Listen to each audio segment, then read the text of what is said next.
Hey guys, I'm back. I'm doing another video. The reason I'm doing another video is because I'm off work. I mentioned in my last video, my Rudy Van Gelder video, which followed only a few days after my prior video, that I've been recording a lot more lately. Well, just because I have 2 or more consecutive days off work. I know when I go back to work, I have at least 7 or 8 or more consecutive days of work that I wouldn't be able to do a video, possibly more days of work, including working through the holiday weekend. I have to work on the holiday weekend, the Labor Day weekend. So, and it's the first time I've actually been able to break up my responsibilities. I actually did my laundry yesterday. Typically my day off, I have to do my laundry, do my food shopping. The day's done. I get home at dinner time. I did my laundry yesterday at a more leisurely pace. Had to bring my electric guitar into the shop to be repaired, which is the first money I'm really spending on non-essential items. You'll notice sitting there is an acoustic guitar that I have. I never bought a case for the electric guitar that you normally see back there. I had to bring it in to get repaired because it fell off of that damn stand one too many times. And I never bought a case for the electric guitar because it never left the house. So I ended up using the case for that acoustic guitar. Actually, it's an acoustic electric guitar. It has pickups in it.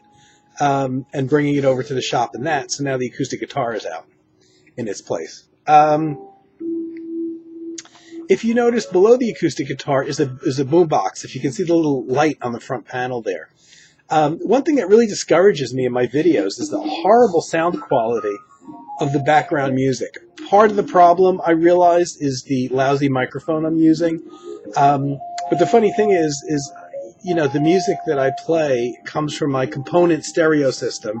A CD player goes through my pretty decent receiver, and I have only a pair of bookshelf speakers, which aren't great, but for some reason the sound quality is really horrendous when it comes out on my videos.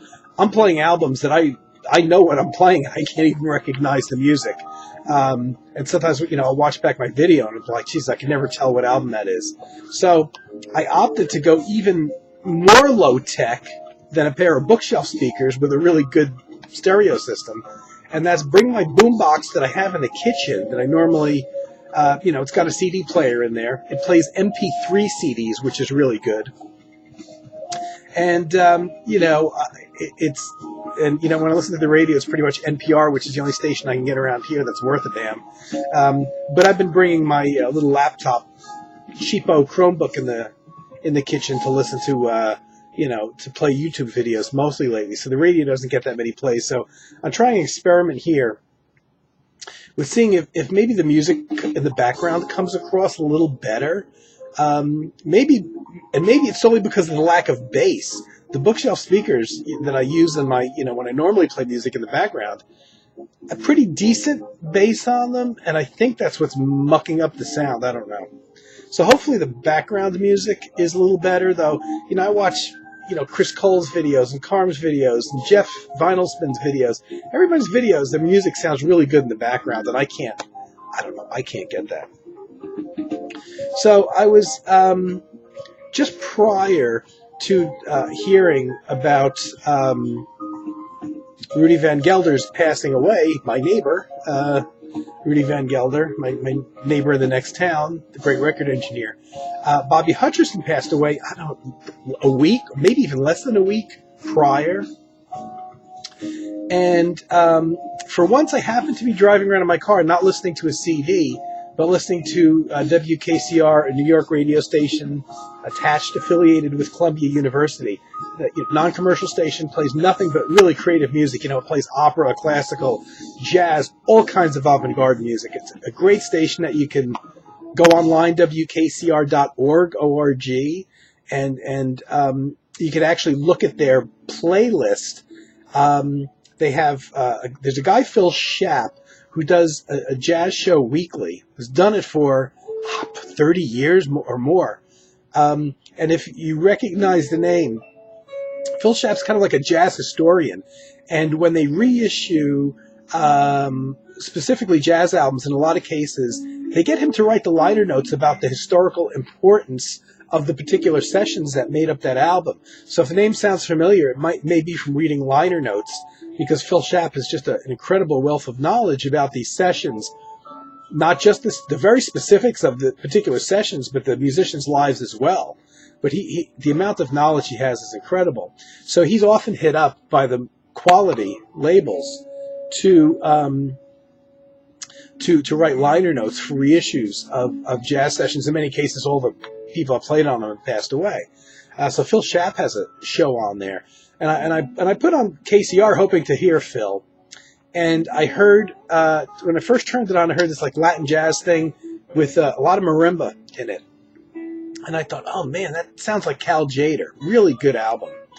And it's like, oh, damn, here's something else I got to put on my wish list to buy. And I heard about 3 cuts off of it, which made me think, are they playing the whole album, or a side of an album, a full side? Because one track followed another, and you could tell it was the same group of musicians.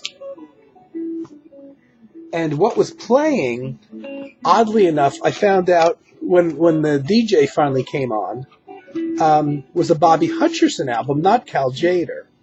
And the reason they were playing it was because Bobby Hutcherson had just passed away, and for 24 hours they were playing Bobby Hutcherson music, and in some cases full albums. And oddly enough, as it turns out, and I don't have that many albums of Bobby Hutcherson as a leader, and I love the guy, but he's just one guy that, he's one of the, 7,000 things I have in my wish list. I've got his albums sprinkled all over the place. But oddly enough, when they announced the name of the album, I'm like, oh, I think I actually have that one, which was nice because for once I didn't have to go out and buy it. A session from August 12 and 14, 1975, they were playing this. Montara is the name of it. Bobby Hutcherson, kind of in a Latin jazz groove, 1975. Blue Note label. I don't have the vinyl. This is, I bought it on CD. It's a short album, under 40 minutes. So the only disappointing thing with the CD, which can be bought quite reasonably priced, last I looked, it was still in print, is I kind of wish they would have doubled up and put another album on here, because it runs way under 40 minutes. But if you like Cal Tjader, it's one of the few. I think there's about 3 Bobby Hutcherson albums that are in a slightly Latin jazz thing, because not normally what Bobby did. But it's really good. It sounds very much like a Cal Tjader album of the era. And there's varying personnel on track to track, so I'm not going to mention them all. Quite a lot. There's electric piano. It's more of an electric album. Trumpet player, flute players, Ernie Watts on sax, Fred Jackson flute, tenor saxophone, Larry Nash electric piano, Chuck Domanico bass, Harvey Mason on drums, Ralph McDonald, let me see, Bobby Matos, Victor Pantoja, Johnny Palumbo, all on percussion. There's a lot of people. Different people, but that play on this. Willie Bobo plays on one track, but Harvey Mason plays on a lot of it, and Ernie Watts, Chuck Domanico, Ralph McDonald, probably the better known people. So quite a lot of musicians on here. It's not like a set band performing on each of the 7 tracks. But if you're into the Cal Tjader vibe of the 70s, slightly more electric because there's electric piano in here, this sounds just like one of the Cal Tjader's albums. It's really good. I really like it. Here's another one. I have this on vinyl. Very, very frustrating that I was not able to find it. This was an interesting album. I bought this as a new release. It was reissued on the OJC label, Original Jazz Classics label. And I forgot initially when it came out in the early 80s, it was recorded in February 1982. When it came out in the early 80s, I bought it. I think it was on the Electra Musician label, which is a label that's no longer around. But thankfully, someone picked up, the rights to it and re-released it on CD. It's called Solo Quartet. This one I particularly like. Some may say it's a little conservative, but at the concept, and again, it's only about a 40 some odd minute long album, but the concept was the album, was originally on vinyl, two sides, two different formats. Half of the album was a quartet, a jazz quartet, all acoustic. Bobby Hutcherson on vibraphone, McCoy Tyner on piano, Herbie Lewis on bass, and the great Billy Higgins on drums. So half the album is a quartet, very well recorded, 1982, great sound, and that was half of the album. The other half of the album is Bobby Hutcherson completely solo, playing just all overdubbed vibes, marimba, chimes, and that's the thing that really made me pick that album up as a new release, because Bobby, I don't think, has done a whole lot of those solo overdub albums. He's done some pretty out there avant-garde stuff. I guess he's done some solo stuff that was essentially solo live vibraphone maybe. But this is, heavily overdubbed stuff. He's playing some light percussion, maybe some shakers or something like that. But the vibes and marimba is really killer. So that half of it, I always listen to the full albums, but that whole solo half of the album was the thing that, made me pick it up in the record store that day as a new release. And I can't imagine where my vinyl went, why I can't find it. 50% of my vinyl is here on the floor in my bedroom. The other 50% is on shelf racks and storage bins. And I looked in there and I haven't found it, so I don't know. I can't imagine where that went. And one of the odder, in fact, playing in the background on my little boombox. See the boombox there? Under the guitar, there's the boombox. One of the weirder album covers I have, and weird not necessarily in a good way, Un Poco Loco is a session from, try to get the glare off. It's kind of I certainly didn't buy it for the cover. It looks like a Saturday morning cartoon. Not one of the better album covers. But this is the album that's playing in the background. I have since bought it on CD, which is out of print and going for outrageous prices. And this was recorded, well, I don't think it doesn't have a recording date on it. Let me see if the CD has recording dates on it. It was released in 1980. Obviously, it was recorded shortly before that. This wasn't like a session that sat there, but there's no mention of a recording date. So it was recorded 79, 80. Pretty good sound, very clear, very modern. Again, a bit more of an electric band. When I picked it up, I remember buying. This is one of those albums I remember buying in the store. Disco Mat was the name of the store that was around at the time. And like I said, 1980. A couple things that made me buy it: the musicians involved, and the fact that they do a version of Jack DeJohnette's Silver Hollow. I forget what album Silver Hollow's on. I believe it's on his New Directions album, Jack DeJohnette's New Directions album from 1978. It's one of my top 5 favorite compositions by Jack DeJohnette, so I'll listen to any version of Silver Hollow. And it's weird because Jack doesn't play on this, so either Bobby Hutcherson heard Jack's version and wanted to, record his own version of it, or John Abercrombie, who plays on the record, may have suggested the tune to Bobby Hutcherson because Jack DeJohnette, John Abercrombie, plays on that Jack DeJohnette album that Silver Hollow was originally on the New Directions album from 1978. So I wonder if John Abercrombie brought it to him. But you have John Abercrombie on electric and acoustic guitars. I think he also plays his electric mandolin on the album, which isn't credited here. But I'm sure I hear it at times. Bobby Hutcherson, vibes and marimba. George Cables on electric and acoustic piano. So you got both electric and acoustic pianos, which is a nice sound. George Cables was the guy that played with everybody. Here we go again. Chuck DeMonico again on electric and acoustic basses. Chuck was, I think, more of a studio musician, but he played, obviously, with a lot of jazz artists. None other than Pete Erskine on drums and percussions. It's a hell of a band. Bobby Hutcherson, John Abercrombie, George Cables. I'm sure George Cables played with Art Pepper as well. Chuck DeMonico played with everybody. And Pete Erskine. That's a great band. When I saw that, I'm like, ooh, Silver Hollow to boot. I got to get this album. So I remember buying this. I remember liking it. It was a lot slick. It's probably, I don't think Bobby Hutcherson ever did real commercial albums. Listening to it, you can maybe hear it in the background. may be, it's not a commercial record, but it may be the most slick sounding album Bobby ever made. The way it's recorded is fairly slick. Some tracks have more of an electric sound to it, with electric bass and electric piano in there. It's a good album. It's dated, to me, it's dated very well. It doesn't sound dated at all. But I guess that's up to personal listening. And that's something that's one of those albums that I kind of forgot about for a while. And a couple of years ago, I decided I got to have that on compact disc. And when I found it, it was one of those albums that came out on compact disc and was like deleted immediately. So copies were really expensive. You can't even find a new copy.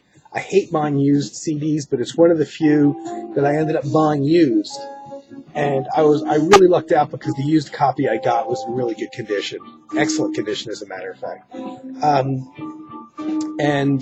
No extra tracks or anything, but still worth it. And it's funny, it was originally released on Columbia. And you don't expect jazz artists to be necessarily, unless they're a big name like Miles Davis, released on Columbia Records. So for a few years, Bobby Hutcherson actually was on, quote unquote major label that featured pop music. So I got into a bit of a thing of listening to Bobby for, about a week or so until I heard, of Rudy Van Gelder's passing. Then I started pulling out some Rudy Van Gelder associated things. But during all this time, most of what I've been listening to prior to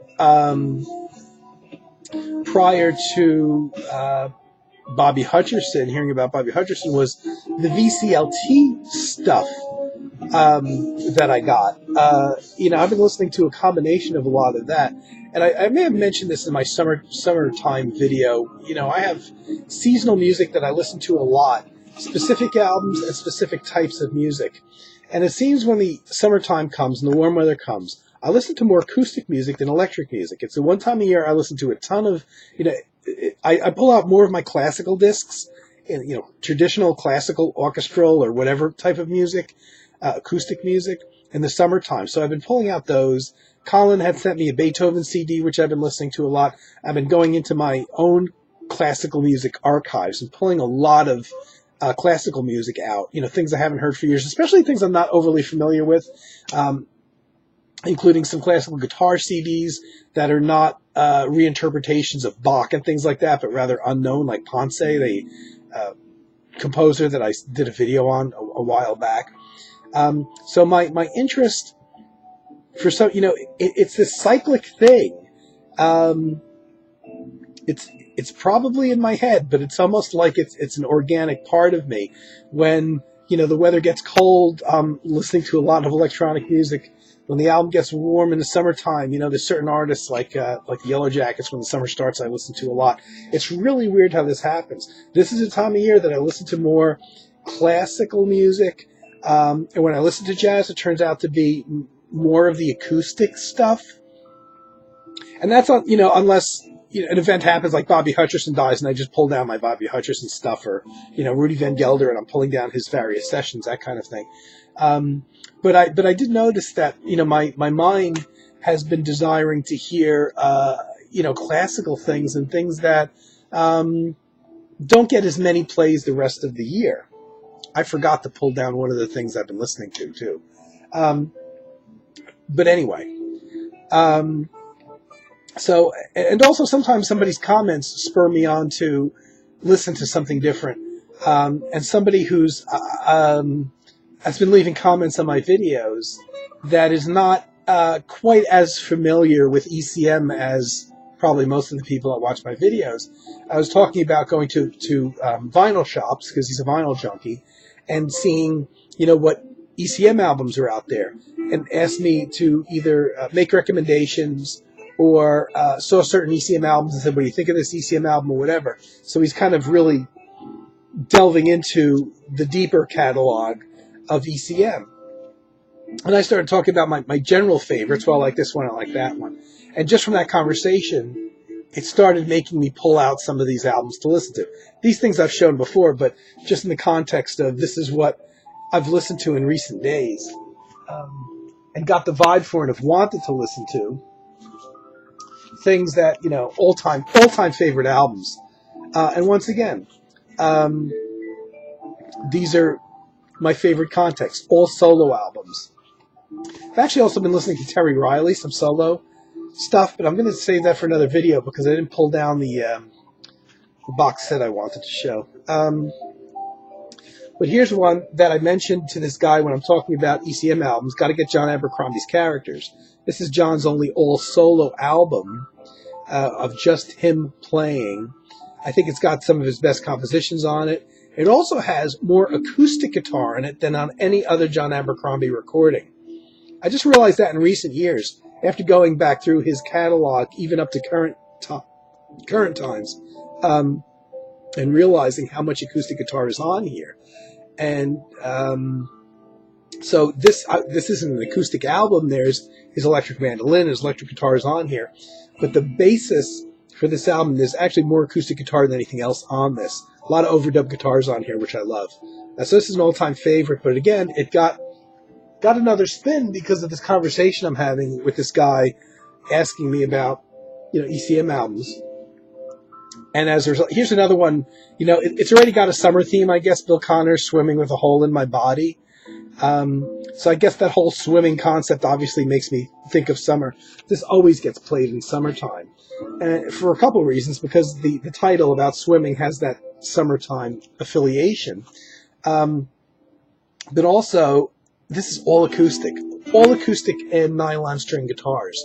And again, I have this weird association of summertime with acoustic music, and I always get a strong desire to listen to acoustic music in general during the summertime.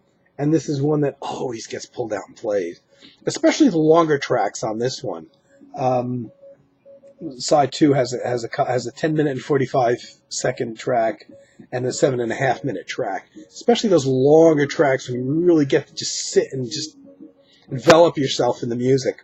And like I said, this is all acoustic. To me, this is my favorite Bill solo album of all time.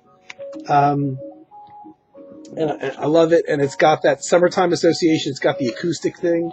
And I've been listening to various, I should have left them out, the various classical, obscure things that I've been playing, orchestral things, which, sometimes I don't listen to orchestral music for months on end, and then I'll hear something or catch something, or even on YouTube, listen to an album I don't have. I've been getting into the Alberto Ginastera, I think is how you pronounce it, composer. I got to get his works. Fantastic orchestral composer. Wow, his music is incredible, and I stumbled across his music accidentally. Full albums are up on YouTube. And so I've been getting into that vibe, that mode. So, orchestral music, acoustic, jazz music, classical music, whatever. Been listening to quite a lot of that lately, as well as all these VCLT things I have are in playlists almost every night for me. So I'm doing this video, and actually, just because of I haven't had 2 consecutive days off work, only 3 times in 9 months. So I actually have a little bit more breathing space, time to listen to music. So this will be the first time I'm actually filming a video where I'm not putting it up immediately. I may wait a day. I may not be able to wait, and I may end up throwing it up earlier for when I record it, because I just recorded my Rudy Van Gelder video yesterday. I think it was yesterday. But I wanted to do this while I was still off work and I had the time. Just mentioning what I'm listening to a little bit, and being here because I can, and because I've got a stretch of work coming up where I'm not going to be able to record a video. And that's it. This isn't one of my greatest videos, obviously. Once again, there's little thought behind it. Trying out my new setup with the boombox on the floor. Hopefully the music comes out a little bit clearer in the background. We'll see. Thanks for watching, everybody. Hope everybody's doing well, and I'll be back as soon as I can.